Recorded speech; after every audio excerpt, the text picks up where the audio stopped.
Hello my friends, welcome back to another video. My name is Ian with Out of This World Reader, and today's video is going to be my March TBR. It's going to be packed full of some large fantasy books, some new releases, and then some books that have been carrying over for some months that I need to just finish up. But I've divided all these different kind of books that I want to read into categories, so I have a for sure category of books that I will be picking up for sure. But they consist of kind of carryovers from last month and then just books that I really want to get to, some newly anticipated releases. And then we have kind of the maybe category, and it's kind of like a little bit of a mood TBR as well. I've got this idea from Larry Has Opinions, and it's just, these are some books that I've been feeling right now, and then maybe if I get to all those other books, that I'll pick these up as well. But I think without further ado, let's hop in with all the books that I plan to pick up in the month of March. First up, we have Jade Legacy, which is the final book in the Greenbone saga, and honestly, I'm a bit sad to finish it. Actually, I'll be finishing 2 series this month, and both of them I am extremely sad to finish. I'm so glad that I picked them up, and I've just been loving each book. But specifically with Jade Legacy, I've been hearing some early reviews, and all of them have been heartbreaking, and people have had just their heart broken over the end. But I am very excited to see how it ends. I am currently reading Jade War, and I feel like all of her books, they always start off slow, and then there's a certain point where just an event happens, and then everything just kicks off. And that's where I'm at Jade War, and I've been just flying through it after it. So I'm excited to just see how it will continue to expand in Jade Legacy and then finish off the series. And then also there's like an adaptation coming out here pretty soon, so I'm very excited for that. And then she also released like a little novella or another story within the Greenbone world, so I'm very excited to get to that as well. But if you haven't heard of this, it's an urban fantasy following a fictional island called Kuang. But within Kuang, it is basically ruled by 2 rival clans, and then there's some smaller clans that kind of work along in the shadows and do some things in the background as well. But you have the No Peak clan and then the Mountain clan, and you follow several perspectives within No Peak as they are kind of thrown into positions that they're not used to and have to deal with kind of colonialism and kind of foreign powers trying to take Jade, as well as kind of a war looming within the city of Janloon between No Peak and the Mountain Clan. I would say that this is very political, and you just follow the politics involved in just the Lantern Men and just the rivalry between the 2 different clans and how they are kind of at each other's throats. But you also get like some moments with the characters and learning more about them, so I just love everything about it. But I'm very excited to get to this one.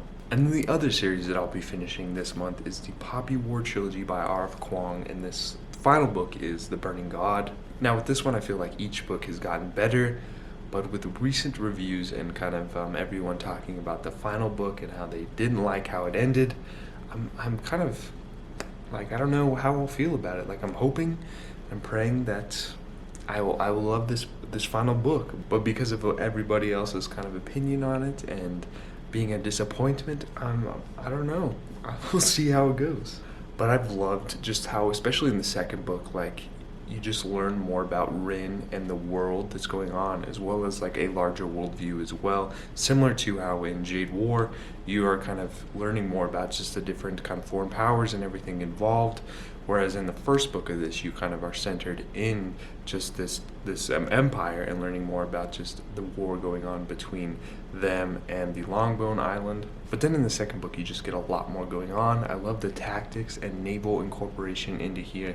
That was something I never experienced before, but I'm glad that it was in here, and I loved everything about it. I feel like I could become a general after reading that book, just because of like the different tactics and everything involved in the planning and everything. I just loved it. I love following Rin as a main character, as well as the other side characters. Like, they're really fleshed out, and I loved getting to learn more about them. But the only thing I'll say about the second book was the ending was absolutely heartbreaking, and I guess that's all I'm gonna say. It was heartbreaking, and I don't know how I feel about this final book, but also like the magic and just everything else in the world building involved. I just love it, and I already know that even if I don't like this final book, that this series will just have a special place in my heart and on my bookshelf. So this is the second series that I'll be finishing up in the month of March. I totally forgot to mention, but if you don't know what the Poppy War is, you follow Rin, who passes as Keiju, and because of that, she gets sent to a training academy, like the most renowned military training academy. And once she goes there, you see several years kind of pass, and as she kind of gets closer to graduation, kind of a war is looming on the horizon, and Rin is basically just thrown from the academy into the events of war, and you just see her deal with just learning more about herself and the magical abilities that she kind of can harness, as well as just dealing with kind of PTSD and trauma. That was something you really saw in book 2, just dealing with PTSD especially. But that's kind of basically what's going on with that one. And it is also the Biblionauts kind of series read-along. It will be the final book.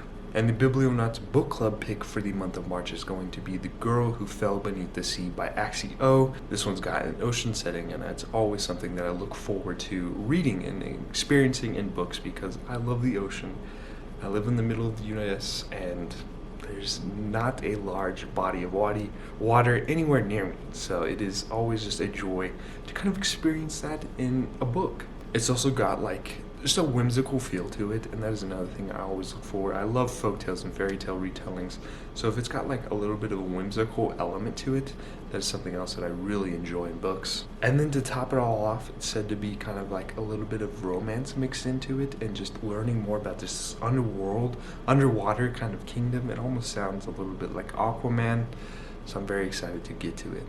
But if I remember correctly, this follows Mina, whose homeworld has kind of been ravaged by sea storms and just a lot of typhoons and catastrophes kind of occurring all the time. And because of this, the remaining cities and stuff are fighting over resources, and they believe that the sea god that protected them from all these storms and stuff has been angered with them, and to appease him, they sacrifice a young girl in hopes that he will marry her and make her her bride, and then the storms will happen.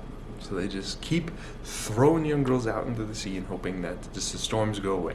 And Mina's sister actually is the next sacrifice, and instead Mina takes her place, and then she travels into this underwater world, and with the help of the sea god, they start to understand that some other things are going on in the background, and they try and save the day. So it does have kind of like a little whimsical fairy tale aspect, and I believe that this is inspired by Japanese folklore, I believe, and it is actually a standalone. So I have no more commitment to it afterwards because I've been in a lot of series. So if you do want to join in, there will be a link to the Discord down below. This next book is actually another one of my most anticipated releases. This will be a recurring thing that you will see in this TBR. I feel like a lot of the books I've been dying to get to are all coming out right now. But this one is Dead Silence by S.A. Barnes, which is a sci-fi horror. And I've been trying to get into just more horror books, and I feel like just if I did a little sci-fi version of that it might intrigue me to check out more in the genre. And this just absolutely kind of sounds scary already to begin with. I'm already afraid of space, even though I love it. Just the unknown, just everything about it, just like the vastness and not knowing what's out there. And then you throw into like the elements of kind of like The Shining and the Titanic mixed together. That's what it's said to be.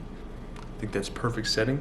But this follows like a scavenging crew that comes across like an old luxury cruiser that's gone missing for some time, and they choose to board it. And once they get on board, they figure out that some things are still going on within the ship, and they start seeing like phantoms and stuff like that. People start going missing, you know, like any other horror book, and they're basically just kind of trapped.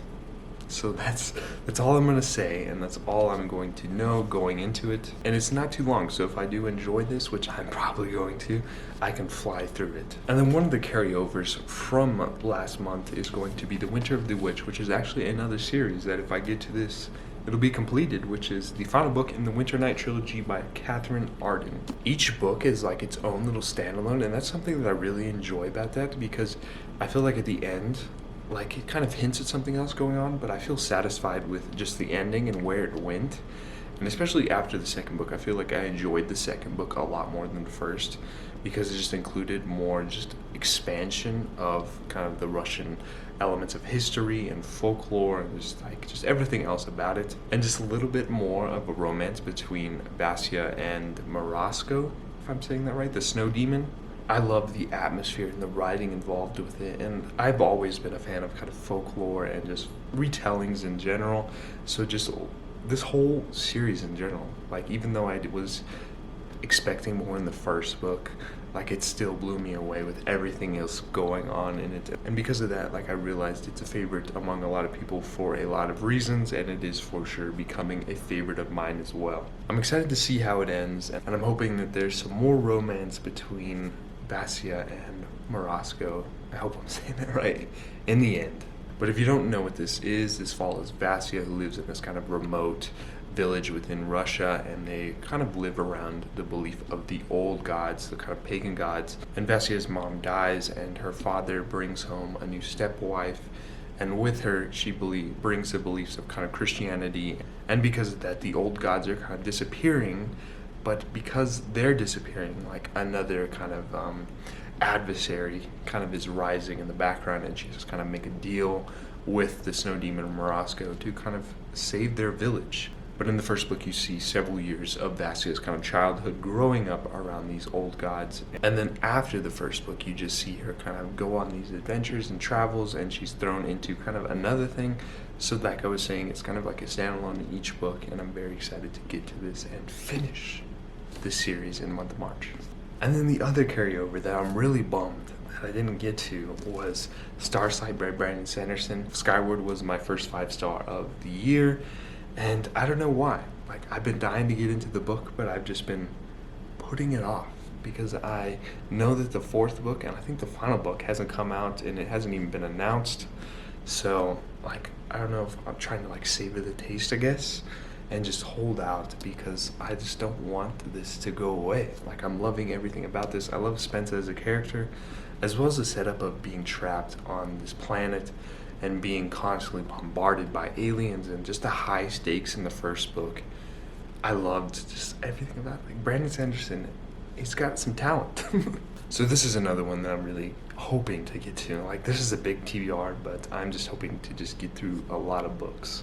If you haven't heard of this follows Spencer, who lives on this planet after humanity has kind of had to find refuge after being attacked by aliens on this planet, and they have to live underground. And the pilots are kind of considered the nobility of the remaining of humanity, and they have to go up and defend the constant bombardments of the Krell and save humanity. But Spencer and her family kind of live in the shadows because her father was said to have been a coward in a battle that kind of changed the tides in the war with the Krell, and because of that her family's kind of been shoved to the shadows, and she has to kind of work her way back up into this kind of training academy for the pilots and get herself back in the cockpit. But the 3rd book just came out, and I picked up a copy, and I'm very excited to just continue on with this series. And then lastly, we have just 3 books in the Mood TBR, and the books I'm hoping to get to. The first one's going to be just another big book, and that is Leviathan Waste by James S.A. Corey, which is the first book in the Expanse series. This is a sci-fi series that I just can't stop hearing enough about. Everyone seems to love it. And since I've been kind of trying to get into more adult sci-fi, I felt like this would just be the perfect place to dive in. I've heard several people say that it's kind of not so much kind of beginner, but not so much kind of advanced that you're just completely lost. So I'm hoping that it will just be the kind of perfect entryway into adult sci-fi that I've been trying to find for some time. I don't know much about it. I just know that it's very expansive and there's a lot going on with it. So that's all I need to know. And I know this is very ambitious, but I am planning on finishing the whole Expanse series this year if I do enjoy it. I think there's like 9 books, and there's like 10 or so months left in the year. Well, actually 9. I think there's 9 months left in the year if my mind's working right. So that leaves me with a book a month. But if anybody else kind of wants to join along with me, let me know and we'll get something going. And then another book that I was kind of really disappointed that I didn't get to last month and it was another anticipated release, and it was Engines of Empire by R.S. Ford. This has got like elements of steampunk, and that is something I always loved, but I haven't experienced in many books. It's also got like elements of kind of Pirate Stone and just like a lot of things going on. You've got a rebellion kind of trying to rise to power and kind of take down the Empire. You got some magic, and there's just a whole ton of other things, machines, and elements of magic incorporated in them. So everything about that just sounded right up my alley. And the only reason that I didn't pick it up was because I'm trying to finish a lot of other series so that I can dive into just a ton more. But this follows the Hawksford's family, and you follow a different perspective of a different child within the family. You follow a son, I believe, who is sent to the military, and you follow him as he's kind of sent to the military and is trying to earn his stripes and a name for himself. And then you follow a perspective that I'm hoping that I'll love a lot, which is the sorceress, and she is sent into the mines to learn more about the Pyrostone, which kind of powers these different machines and engines within the Empire, and she starts to learn more about just how the Empire is doing some bad things in the mines. And then the final perspective, I believe, is you follow Fulrin, and he is an artificer, and he's sent as a guide, as a foreign emissary, and along the way, he is framed for murder, and you just see how each kind of perspective is grappling with a lot of things going on. But Elliot Brooks really enjoyed this, and I have very similar reading taste to her, so I'm hoping that I will enjoy this just as much. And the final book within this very large TBR is going to be Life of Pi, which is kind of another carryover from last month. I think Life of Pi, the movie, is one of my favorite of all times. I just love the animation, the kind of CGI, everything involved with it. For some reason, I never picked up the book, so I'm hoping that I can get to the audiobook of this and then just rewatch the movie because I love it so much. And this is like a modern classic that everyone talks about, so I won't kind of blab much about it. I'm not sure whether people like the adaptation or the book more, so if you read it and you watched the movie, please let me know down below. But I'm excited to see if I enjoy this just as much as the adaptation. But those are all the books on this very large TBR. Some things went down with some university, so I will have a lot more time to read. It's like a double-edged sword with that. Let me know what books you're planning on picking up for the month of March and what your favorite book of February was. But that's going to be all for today's video. I really hope you enjoyed it. If you did, please consider liking and subscribing so you never miss out on another adventure. But it is time for Ellie to come on here and first wish you all to have a splendid day. But she also says that adventure is out there. So I'll catch you next time. Bye.